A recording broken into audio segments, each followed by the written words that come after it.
نحمدہ ونصلی علی رسولہ الکریم اما بعد اعوذ باللہ من الشیطان الرجیم بسم اللہ الرحمن الرحیم۔ یہاں ہم قصہ بیان کرتے ہیں حضرت عائشہ رضی اللہ عنہا کے ہار کا، اور جس واقعے کو واقعہ افک بھی کہا جاتا ہے۔ تو اس کی ڈیٹیل بیان کرنے سے پہلے ہم قرآن پاک کی آیات کو دیکھتے ہیں کہ اس میں کیا بیان فرمایا ہے۔ ان الذین جاؤوا بالافک عصبۃ منکم، جو لوگ یہ بہتان گھڑ لائے وہ تمہارے اندر ہی کا ایک ٹولہ تھا۔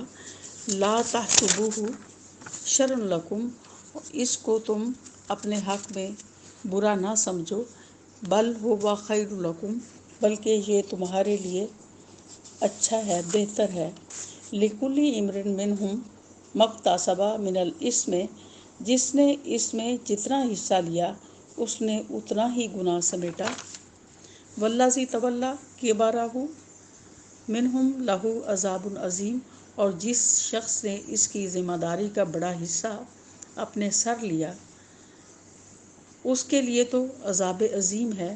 لولا اذ سمیعتموہ ظن المؤمنون والمؤمنات بانفسہم خیرا، جس وقت تم لوگوں نے اسے سنا تو اسی وقت کیوں نہ مومن مردوں اور مومن عورتوں نے اپنے آپ سے نیک گمان کیا، اور کیوں نہ کہا قالوا ھذا افک مبین، کہ یہ صریح بہتان ہے۔ لولا جاؤا علیہ باربعۃ شہداء، اور وہ لوگ جو الزام کے ثبوت میں 4 گواہ کیوں نہ لائے۔ فإذ لم یأتوا بالشہداء فأولئک عند اللہ ھم الکاذبون، اب کہ وہ گواہ نہیں لائے ہیں اللہ کے نزدیک وہی جھوٹے ہیں۔ ولولا فضل اللہ علیکم ورحمتہ فی الدنیا والآخرہ لمسکم فیما افضتم بہ عذاب عظیم، اگر تم لوگوں پر دنیا اور آخرت میں اللہ کا فضل اور رحم و کرم نہ ہوتا تو جن باتوں میں تم پڑ گئے تھے ان کی پاداش میں بڑا عذاب تمہیں آ لیتا۔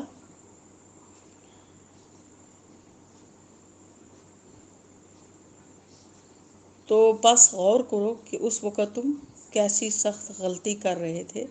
اذ تلقونہ بألسنتکم وتقولون بأفواہکم ما لیس لکم بہ علم وتحسبونہ ھینا وہو عند اللہ عظیم، جبکہ تمہاری زبان سے دوسری زبان اس جھوٹ کو لیتی چلی جا رہی تھی، اور تم اپنے منہ سے وہ کچھ کہہ رہے تھے جس کے متعلق تمہیں کوئی علم نہ تھا، تم اسے ایک معمولی بات سمجھ رہے تھے، حالانکہ اللہ کے نزدیک یہ بڑی بات تھی۔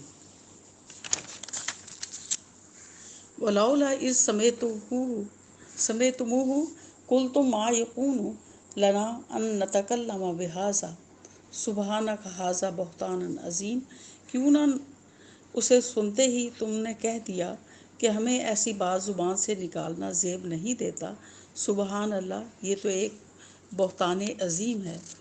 اللہ تم کو نصیحت کرتا ہے، یعظکم اللہ ان تعودوا لمثلہ ابدا ان کنتم مؤمنین، اللہ تم کو نصیحت کرتا ہے کہ آئندہ کبھی ایسی حرکت نہ کرنا اگر تم مومن ہو۔ اللہ تمہیں صاف صاف ہدایات دیتا ہے اور وہ علیم و حکیم ہے۔ یبین اللہ لکم آیاتہ واللہ علیم حکیم۔ ان الذین یحبون ان تشیع فاحشۃ فی الذین آمنوا لہم عذاب علیم فی الدنیا والآخرۃ واللہ یعلم وانتم لا تعلمون، اور جو لوگ چاہتے ہیں کہ ایمان والوں کے گروہ میں فحاشی پھیلائیں وہ دنیا و آخرت میں دردناک سزا کے مستحق ہیں، اللہ جانتا ہے اور تم نہیں جانتے۔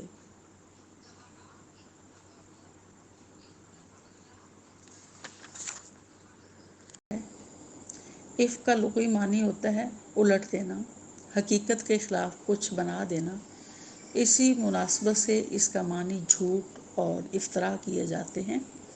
اگر یہ کسی الزام کے حوالے سے بولا جائے تو اس کا معنی بہتان بن جاتا ہے، بدترین قسم کا جھوٹ جو حق کو باطل سے اور باطل کو حق سے بدل دے، پاک دامن کو فاسق سے اور فاسق کو پاک دامن بنا دے، عفق کہلاتا ہے۔ تو یہ واقعہ جو ہے عفق جس کی طرف اشارہ کیا گیا ہے، غزوہ بنی مستلق کے موقع پر حضرت عائشہ رضی اللہ عنہا رسول صلی اللہ علیہ وسلم کے ساتھ تھی۔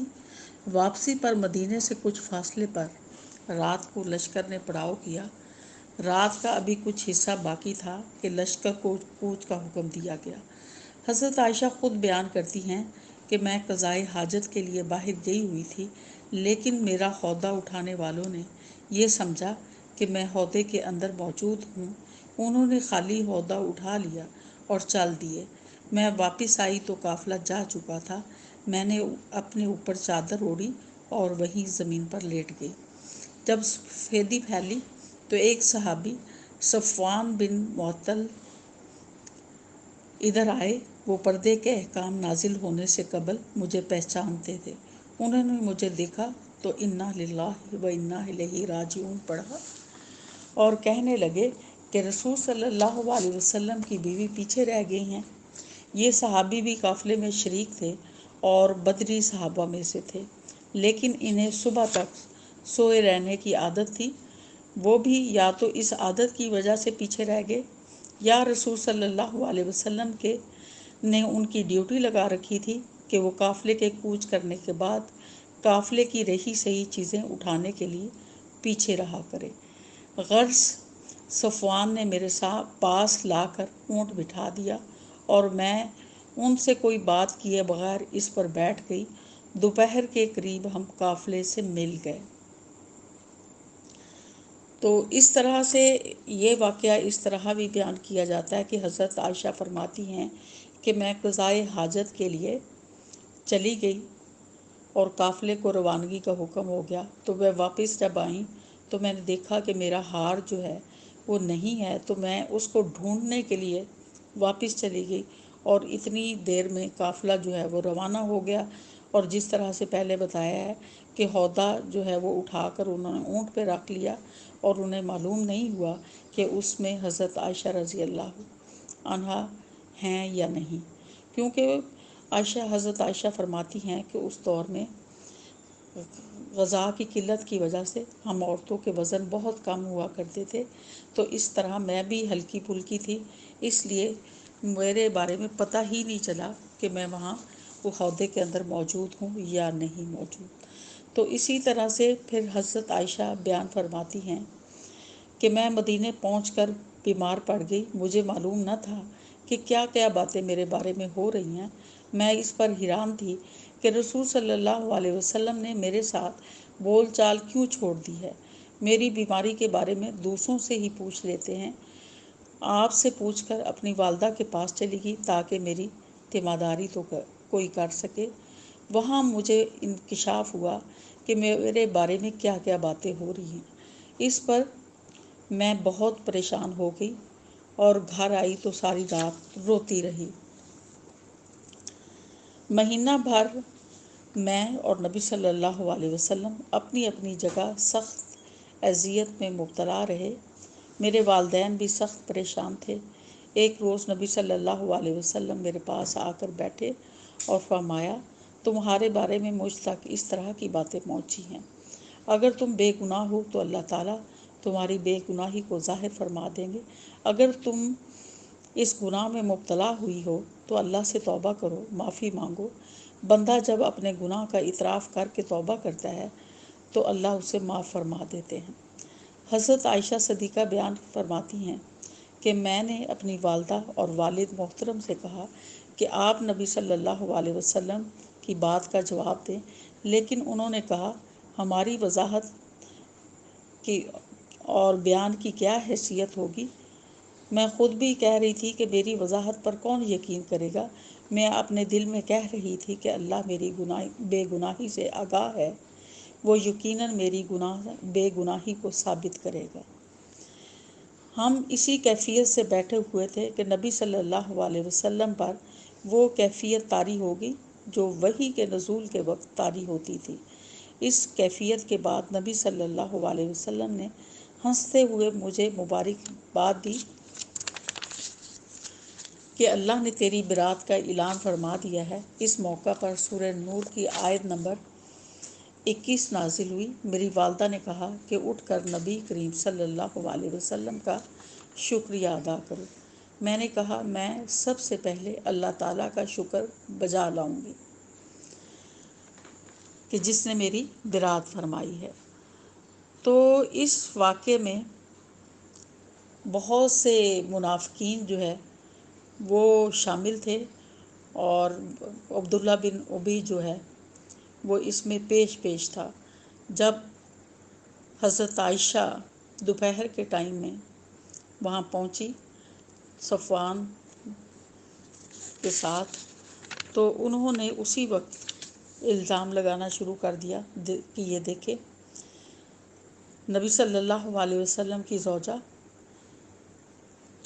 کہ یہ کسی مرد کے ساتھ یہاں آئی ہیں، تو یہ کسی صورت بچ کر نہیں آئیں۔ تو یہ لوگ جو ہیں منافقین اور جو مشرکین تھے، جب یہ جنگیں لڑ چکے اور اس میں انہوں نے مسلمانوں کے ساتھ طاقت کے باوجود شکست کھائی، اور انہیں کوئی صورت نظر نہیں آتی تھی کہ وہ مسلمانوں پر غلبہ حاصل کریں، تو انہوں نے ایک نیا طریقہ اختیار کیا کہ اخلاقی لحاظ سے ان پر ایسے الزامات لگائے جائیں کہ اسلامی تحریک جو ہے، جو بلند ترین اخلاقی کی وجہ سے اوپر چلی جا رہی ہے، اس کو ہم کسی طرح سے اس کے وقار کو گرانے کی کوشش کریں۔ اور انہوں نے ایسی چنگاری پھینکی کہ اسلام کے اپنے پیروکاروں کی کایا پلٹ کر رکھ دی کہ مہاجرین اور انصار آپس میں لڑ پڑے، اور اس طرح سے حضرت عائشہ پر بھی الزام لگا دیا کہ صفوان بن معطل کا تعلق خزرج سے تھا، اور منافقین اسے اوس اور خزرج کی قبائلی لڑائی بنا دیتے۔ جس شخص نے بھی اس فتنے میں جس قدر حصہ لیا، اس نے اسی قدر گناہ سمیٹا، اسی قدر وہ سزا کا مستحق ہوا۔ بعض خوش ہو کر اس کا ذکر کرتے اور خود الگ تھلگ بیٹھ کر در نبوی کے بارے میں گستاخانہ باتوں کا مزہ لیتے اور در نبوی کی توہین کے لیے ماحول اور سماں باندھتے تھے۔ بعض لوگ اظہار افسوس کے طور پر اس واقعے کا ذکر کرتے، اور بعض لوگ جو تھے اس فکر میں پڑ گئے کہ بہت سے خاموش رہے اور بہت سے سن کر جھٹلا دیتے۔ تو جنہوں نے اس کا اہتمام کیا انہیں قذف کی سزا دی گئی۔ واقعہ افک بظاہر بڑا پریشان کن واقعہ تھا، لیکن اس بارے میں کہا جا رہا ہے کہ اس میں بھی تمہارے لیے خیر کے بہت سے پہلو موجود ہیں، کہ اس سے منافقین کے سامنے مسلمانوں کی اخلاقی برتری اور فوقیت جو ہے وہ بہت زیادہ بڑی، اور مسلمانوں کے اس امتیاز کو اللہ نے برقرار رکھا، اور حضرت عائشہ رضی اللہ عنہا کی برات اور بے گناہی کا اعلان اللہ تعالیٰ کی طرف سے ہو گیا۔ اس بے گناہی کے اعلان میں رسول صلی اللہ علیہ وسلم اور حضرت ابو بکر صدیق اور ان کے خاندان کی اخلاقی برتری بھی قائم ہوئی، اور اس واقعے سے مومنین کے صبر و تحمل اور بردباری کا بھی اظہار ہوا کہ انہوں نے کس طرح سے ضبط اور تحمل کا مظاہرہ کیا، اور کیسے کریم النفس لوگ تھے، کہ اس کا اشارہ نبی صلی اللہ علیہ وسلم کی طرف ہے کہ پورا مہینہ صبر و تحمل کے ساتھ منافقین کی باتوں کو سنا، اور اس سے ازواج مطہرات اور خاص طور پر حضرت عائشہ کے اعلیٰ کردار کی شہادت جو ہے وہ ملتی ہے کہ نبی صلی اللہ علیہ وسلم نے حضرت زینب سے حضرت عائشہ کے بارے میں اس موقع پر پوچھا، حالانکہ حضرت عائشہ کا حضرت زینب سے مقابلہ رہتا تھا، تو انہوں نے خدا کی قسم کھا کر کہا کہ میں نے ان کے اندر بھلائی کے سوا کچھ نہیں دیکھا، کہ مطلب جو سوتن ہوتی ہے کہ وہ خلاف بات کر سکتی ہیں، لیکن انہوں نے بھی آپ کے کردار پر شہادت دی کہ آپ کے اندر بھلائی کے سوا کچھ نہیں دیکھا۔ اسی طرح حضرت عائشہ کی اعلیٰ ظرفی کہ جب ان سے کہا گیا کہ حسان بن ثابت جو ہیں انہوں نے آپ کے خلاف باتیں کی ہیں، تو لیکن اس کے باوجود آپ ان کا اسی طرح سے عزت و احترام کرتی تھی اور جواب دیتی تھی کہ یہ نبی صلی اللہ علیہ وسلم کے شاعر ہیں، جنہوں نے اس نبی صلی اللہ علیہ وسلم کے دشمنوں کو منہ توڑ جواب دیا، لہٰذا میں ان کے بارے میں کچھ نہیں کہتی، بلکہ میں ان کی اسی طرح سے عزت کرتی ہوں۔ اور اسی طرح سے حضرت عائشہ رضی اللہ عنہا کے کردار پر صحابہ کرام نے شہادت بھی دی کہ جب حضرت ابو ایوب انصاری کی بیوی نے ان کے بارے میں پوچھا تو انہوں نے کہا کہ کیا تم اپنے بارے میں ایسا سوچ سکتی ہو کہ تم میں اس طرح کا فعل کر سکتی ہوں؟ اس نے کہا کہ نہیں۔ تو انہوں نے کہا کہ حضرت عائشہ رضی اللہ عنہا تم سے کہیں بہتر خاتون ہیں، اور اگر میں صفوان کی جگہ ہوتا تو میں بھی اسی طرح کے برے فعل کا تصور بھی نہیں کر سکتا تھا۔ صفوان تو مجھ سے اچھا مسلمان ہے۔ تو اس طرح سے مسلمانوں کی اخلاقی برتری پہلے سے بھی زیادہ کھل کر واضح ہو گئی، اور اسی طرح اسلامی معاشرے کے لیے دائمی ضوابط کا اعلان کر دیا گیا، اور ازواج مطہرات کی پاک دامنی کو ہمیشہ کے لیے جو ہے اس کا اعلان کر دیا گیا، اور ان آیات کو قرآن پاک میں شامل کر کے حضرت عائشہ کی برات کے بارے میں ہمیشہ کے لیے تلاوت کا حصہ بنا دیا گیا۔ تو یہ ازواج مطہرات اور نبی صلی اللہ علیہ وسلم کے خاندان کی برتری جو ہے قیامت تک کے لیے قائم کر دی گئی، اور اسی طرح سے ہمیں حسن معاشرت کا درس ملا کہ کیوں نہ ایسا کیا کہ مومن مرد اور مومن عورتوں نے جب یہ سنا تو کہہ دیا کہ ہم اس طرح کی بات جو ہے کبھی کہ یہ واضح جو ہے وہ جھوٹا جو ہے الزام ہے، تو کہ سنتے ہی اس طرح سے کہہ دینا چاہیے تھا سب مسلمان اور مومن مردوں اور عورتوں کو کہ خیر کی بات کہنی چاہیے تھے۔ تو اسی طرح سے یہ بتایا گیا کہ کسی کے بارے میں کوئی بدگمانی جو ہے کا موقع ملے تو بدگمانی نہیں کرنی چاہیے، بلکہ اچھا گمان کرنا چاہیے۔ تو اسی طرح سے عیب جوئی سے بچنا چاہیے، مسلمانوں کو یہ درس دیا گیا، اور مومنوں کے بارے میں حسن ظن جو ہے وہ واجب ہے، اور بدگمانی کی ممانعت کر دی گئی۔ اور سورہ حجرات میں یہ فرمایا، یا ایھا الذین آمنوا اجتنبوا کثیرا من الظن ان بعض الظن اثم، کہ اے ایمان والو بہت زیادہ بدگمانی سے بچا کرو، بے شک بعض بدگمانیاں گناہ ہیں۔